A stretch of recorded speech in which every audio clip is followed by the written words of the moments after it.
Hello my dear student, so welcome back to my channel MPCSC studies. Last topic में हमने पढ़ा था force क्या होता है एंड कैसे वर्क करता है। ओके, आज हम पढ़ने वाले हैं टाइप ऑफ फोर्सेस के बारे में कि फोर्स कितने टाइप्स के होते हैं।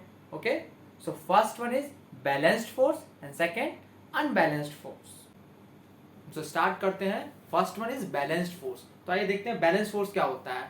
Forces acting on an object which does not change its state of rest or uniform motion of it are called balanced force। तो देखिए, हम डेफिनेशन से हम समझते हैं कि क्या होता है बैलेंस्ड फोर्स। कि हम किसी भी ऑब्जेक्ट पे फोर्स अप्लाई कर रहे हैं पर वो स्टेट में है, उसका जो स्टेट है वो रेस्ट में ही है, वो चेंज नहीं हो रहा है। जैसे एग्जाम्पल के लिए देख सकते हैं कि एक पर्टिकुलर वॉल है, हम वॉल को पुश करते हैं पर वो क्या है, वो रेस्ट में ही है, वो मूव नहीं कर रहे हैं, ना ही हम मूव कर रहे हैं, हम सिर्फ फोर्स अप्लाई करते जा रहे हैं उसके ऊपर। जैसा कि आप देख सकते हैं, a person is pushing a wall as expected, the wall does not move, neither that person. मतलब क्या हुआ कि दोनों ने क्या किया है, एक बैलेंस बना के रखा है, ना तो वॉल मूव कर पा रहा है और ना ही वो पर्सन मूव कर रहा है जो फोर्स अप्लाई कर रहा है। दोनों की जो स्टेट है वो रेस्ट में ही है। और जैसे आप देख सकते हैं कि एक पर्टिकुलर कार देख रहे हैं, एक पर्टिकुलर मोशन में जा रही है, वो यूनिफॉर्म मोशन में, उसकी स्पीड चेंज नहीं हो रही है। तो जब तक उसकी स्पीड चेंज नहीं होती है तो वो क्या बैलेंस्ड फोर्स में ही रहेगी। तो आइए बच्चों, अब हम पढ़ते हैं अनबैलेंस्ड फोर्स के बारे में। तो when the force acting on a body is not equal to zero, so the forces acting on a body is called unbalanced force.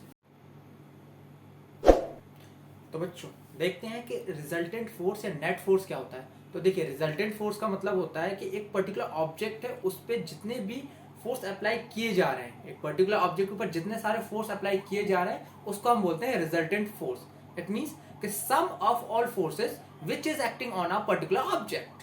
अगर हम किसी चीज पर अनबैलेंस फोर्स अप्लाई करते हैं किसी पर्टिकुलर ऑब्जेक्ट पे, तो उसका स्टेट चेंज करेगा, रेस्ट में है तो मोशन में ला देगा। द सेम थिंग जो हमने पढ़ा था फोर्सेस में।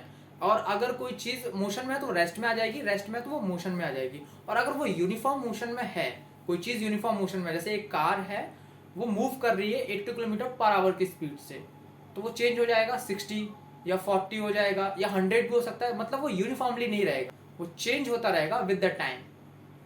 जैसे आप देख सकते हैं कि fruit is attach with tree. कोई फल है वो पेड़ के साथ क्या है, अभी अटैच्ड है।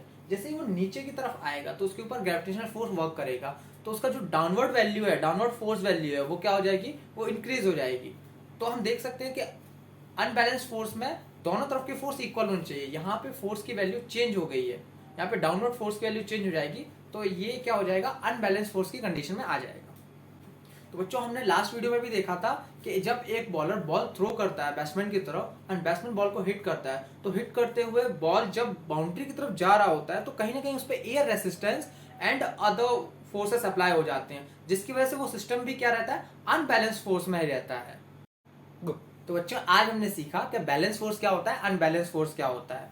ओके, तो आपको कोई भी कंफ्यूजन हो तो आप कमेंट बॉक्स में मुझे पूछ सकते हैं।